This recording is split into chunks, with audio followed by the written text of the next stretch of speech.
You cheated on me while I was on a business trip, didn't you? We're getting a divorce. Give the house to my parents and leave right now. Jackson's voice boomed through the phone, a storm of accusation and anger. But I wasn't taken aback. I knew he was grasping at straws, trying to find a reason to blame me for his own failings. I already sold it, I replied coolly, feeling his emotions teeter on the other end. He thought he could outwit me, but he underestimated my intuition. I simmered with fury initially, but his feeble attempt at deception only made me smirk. It was my turn now. This is the tale of how my deceitful husband tried to manipulate me and how I outmaneuvered him. My name is Olivia, a 28-year-old working mom. I've been at the college store job since I graduated from junior college at 20. Jackson, 2 years my senior, now toils away in an office at a construction firm.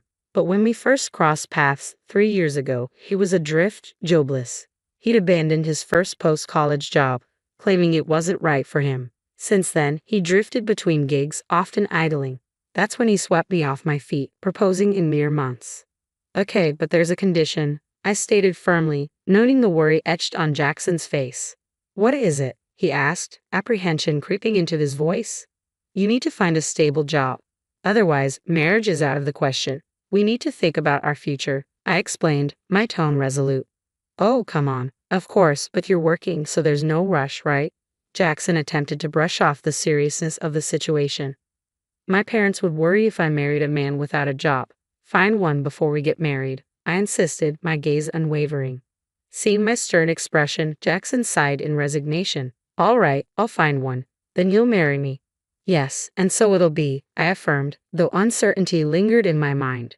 Reluctantly, Jackson embarked on his job hunt, eventually securing a position in an office at a construction company. We tied the knot. Back then, I viewed Jackson as somewhat careless about money and work. He'd quit jobs impulsively and didn't always grasp the gravity of financial matters, even in the context of marriage. Yet he was receptive when I spoke seriously. I believed that after marriage, I could guide him, fill in his gaps, and in turn, he would complement my weaknesses. Together, we'd form a strong partnership. But life proved to be more complicated than I anticipated. Jackson's apparent disregard for financial matters appeared to be a trait passed down from his parents. Around a year into our marriage, during our search for a house and discussions about securing a mortgage, Jackson dropped a bombshell. I might not be able to get a loan, he disclosed casually, leaving me stunned. What? I exclaimed, seeking clarification. Nonchalantly, he explained, I looked into it, and because I hadn't been at my job for long, I might need a guarantor for the loan. The only person I could ask is my dad, but he's dealing with significant gambling debts, so he probably can't be a guarantor. His revelation left me dumbfounded, especially with the contract and the real estate agent right in front of us. Yet Jackson seemed unfazed. If we put the house in your name, it'll be fine, right? You've been at your job forever, so you can get the loan. We'll both pay it off. It's just a formality, he suggested casually. That's not the point. Why didn't you discuss this with me? This is a big deal for me too. I'm not even prepared with the paperwork, I retorted, frustration bubbling within me. Though he apologized, his contrition felt hollow, lacking sincerity. Despite my urge to argue, I refrained from escalating the situation, considering the already prepared contract and the presence of the agent. Reluctantly, I hastily gathered the necessary documents, such as my income statement, for the loan application. In a spur-of-the-moment decision, I impulsively bought the house under my name.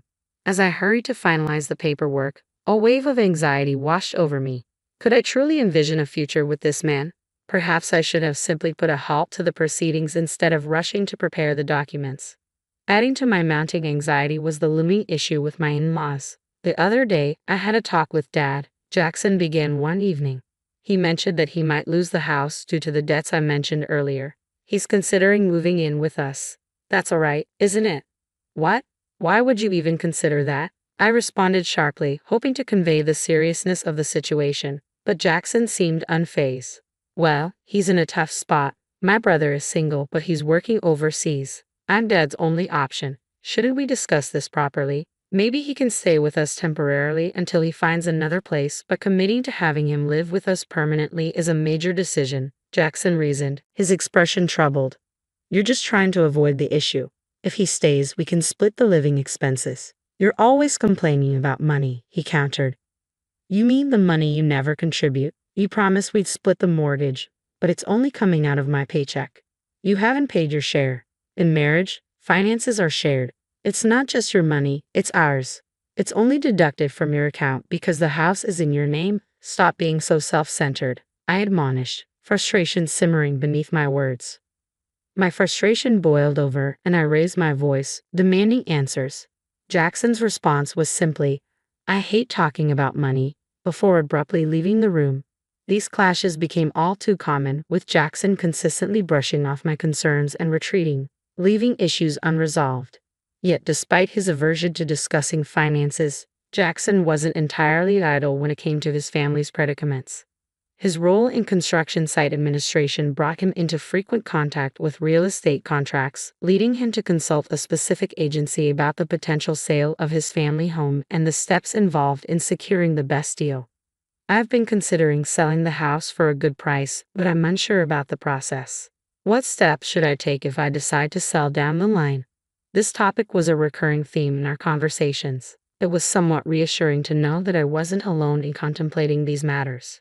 However, the persistent notion of his family living with us post-sale always lingered in the back of my mind, causing unease. Jackson started holding meetings with real estate agencies and my parents-in-law behind my back, and his weekends away from home became more frequent. Eventually, he had to embark on a business trip that would keep him away for several months. The project required him to stay near the construction site until its completion. At the time, I didn't realize it, but the power struggle between us had already commenced. A few days after Jackson's departure, I decided to treat myself to tea after a shopping trip. As I entered the cafe, I was greeted by a familiar face. Recollecting past encounters, I recognized him as someone Jackson had once brought home. He worked at a real estate company, and Jackson had mentioned him as Samuel, a young employee who was relatively new to the company with less than a year under his belt. "Oh, hello. You've been to our house before, right?" I greeted him with a hint of recognition. "Yes, I apologize for dropping by unannounced and even staying for a meal." "My apologies," Samuel replied sheepishly. "No worries. I should have been more hospitable," I assured him, gesturing for us to sit down and have tea together. Samuel proved to be very friendly and surprisingly sensible, especially considering his youth. We engaged in pleasant conversation over tea before parting ways. At that moment, I could have fathomed what would follow. Little did I know, this seemingly innocuous encounter would later be twisted into an accusation of infidelity. It happened when Jackson confronted me. "You cheated on me while I was away, didn't you? We're getting a divorce. Give the house to my parents and leave now." His words hit me like a bolt of lightning. The first thought that crossed my mind was disbelief. Could it be true? Had Jackson spread rumors about me cheating, all to justify a divorce? The shocking revelation came from an unexpected source. Samuel, the very man Jackson falsely accused me of having an affair with. The day after our tea, Samuel showed up at my doorstep unannounced. "I apologize for the sudden visit. About yesterday, Jackson asked me to get close to you," he confessed, his words catching me off guard. Shocked and confused, I invited him inside and listened intently as he unraveled his tale. Jackson had orchestrated a deceitful plan to frame me for cheating in order to expedite a divorce. He had enlisted Samuel to manufacture evidence against me. There were two underlying motives behind Jackson's scheme. Firstly, he coveted our house and sought to wrest it from my possession. Concerned about his parents' property, he believed it would be simpler to reside there with them. However, my objection to the arrangement thwarted his plan, leading him to concoct a scheme to evict me and claim the house for himself. Secondly, Jackson was engaged in an extramarital affair. Under the guise of discussing matters with my parents-in-law, he spent weekends with his mistress. Consumed by his infatuation, he viewed me, his wife, as an impediment to his happiness. By framing me for infidelity, he aimed to secure financial compensation in the divorce settlement. I always underestimated Jackson's intelligence, but he certainly proved to be cunning in the worst ways. "Despicable," I muttered under my breath, my disdain evident. Samuel offered his apologies, but I had no intention of aiding Jackson in his deceitful scheme. I refused to be manipulated for such nefarious purposes. Thus, I feigned cooperation while secretly plotting to outmaneuver him. Taking advantage of Samuel's real estate expertise, I listened as he provided various suggestions. Eventually, he proposed a bold idea. You should sell the house while Jackson is away on his trip. When I finally uttered the words, I sold it, Jackson's reaction was a mixture of confusion and disbelief. What? He managed to sputter, clearly at a loss for words. Seeing his stunned expression, I resolved to twist the knife further. I recounted everything I learned from Samuel, including the recordings he provided. You were attempting to fabricate evidence to make it appear as though I was having an affair with him. If we divorce now, I can pursue alimony and court proceedings, I explained calmly, watching Jackson's bewildered expression as he repeated, Why? Why?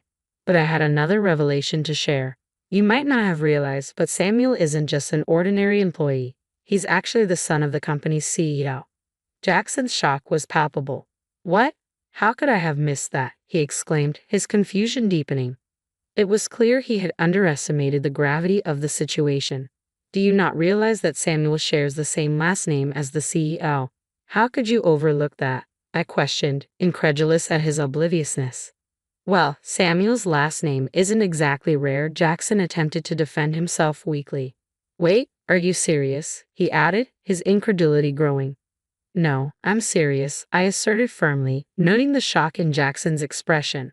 Samuel's company held significant importance to Jackson as one of his key clients. Additionally, they had provided crucial assistance with his family home matters. If news of his deceit reached the company's boss, Jackson would undoubtedly find himself in serious trouble. As it turned out, Samuel had already reported the situation. Hey, come on. All right, I'll look into it. If you're lying, I'll find out soon enough, Jackson responded before abruptly ending the call. It didn't take long for him to realize the gravity of the situation and the irreversible damage he had caused. Subsequently, the real estate company owned by Samuel's father refused to engage in any business dealings with Jackson or offer him advice regarding his family home. With no other options, Jackson was forced to return to his family home after concluding his business trip. Meanwhile, since I had sold my house, Samuel had graciously introduced me to an affordable apartment, leaving me with no concerns. As I initiated the divorce proceedings, Jackson persistently reached out, pleading for forgiveness. I'm sorry, Olivia. Please forgive me, he implored. It's too late now. You attempted to manipulate someone into trapping me. Why should I believe anything you say? I retorted, my resolve unyielding. Don't say that. Once we're divorced, you can marry that other woman, right? That's what you wanted, isn't it? I questioned, hoping to reaffirm his intentions. Yes, but she apparently had someone else she liked and dumped me. What a pathetic story, Jackson admitted with a hint of bitterness. Even if that's the case, don't expect me to welcome you back with open arms, I responded firmly, my patience wearing thin. With a sigh, I ended the call. Despite my efforts to keep my current address undisclosed, Jackson's relentless barrage of calls persisted. Each time, he'd plead, Don't leave me. Help me, I'll be a good husband, his promises ringing hollow in my ears. I grew increasingly exasperated with his empty pleas. Once the divorce was finalized, I resolved to sever all ties, deleting his number, blocking him on WhatsApp, and cutting off communication entirely. Yet the unwelcome appeals didn't end with Jackson. Even my mother-in-law reached out, begging, Please, Olivia.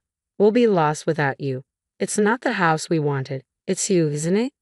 But there's no house left, I pointed out, feeling a mix of frustration and disbelief. We didn't just desire the house. We're not that heartless. Come back, and you'll understand, she urged, her tone pleading. You were after the money, weren't you? I accused, feeling the surge of resentment. That's not true. You're being unfair. You tried to pressure me into living with you, and when I refused, Jackson attempted to manipulate me to gain an advantage in the divorce, she countered defensively. I can't trust someone like that. It's evident that your motives revolve around money, I asserted firmly, refusing to yield to Jackson's pleas.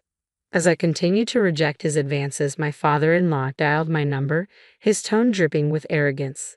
Isn't it your duty as a daughter-in-law to show some respect to my wife? Are you seriously saying no? Isn't this all because of the debt you accumulated? He demanded, his voice growing increasingly strident. With each word, his accusations stung, and when I responded with equal resolve, his tone turned venomous. You heartless woman, abandoning your mother-in-law in her time of need and shifting blame onto her. I'll make you pay for your cruelty. He bellowed into the phone, the volume causing my ears to ring. Unable to tolerate his threats any longer, I abruptly ended the call and, clutching the recorded audio as evidence, sought counsel from my lawyer. It transpired that my father-in-law's menacing words could be construed as a threat. Armed with this knowledge, I informed Jackson that I would pursue legal action if he refused to consent to the divorce. In a state of panic, Jackson reluctantly agreed to the divorce, allowing me to sever ties with his tumultuous family once and for all. With the legal proceedings finalized, I found solace in the newfound freedom from their oppressive influence. However, the consequences of his actions soon caught up with Jackson. His reputation at work suffered, resulting in diminished responsibilities and a significant loss of trust from his superiors. Furthermore, the unresolved debt issue forced him to sell his family home at a depreciated value, leaving him and his parents to reside in a modest apartment. With his reduced role at work, Jackson's income dwindled, compounded by the financial strain of providing support to his dependent parents. The burden of alimony payments only exacerbated his financial woes. These unfortunate circumstances came to my attention through Samuel, who remained confident despite the tumultuous events. It was through Samuel's suggestion that I found a potential opportunity to leverage my customer service skills from my previous job at a clothing store. He proposed a position in his company's HR department, offering a chance for me to rebuild my life on my own terms.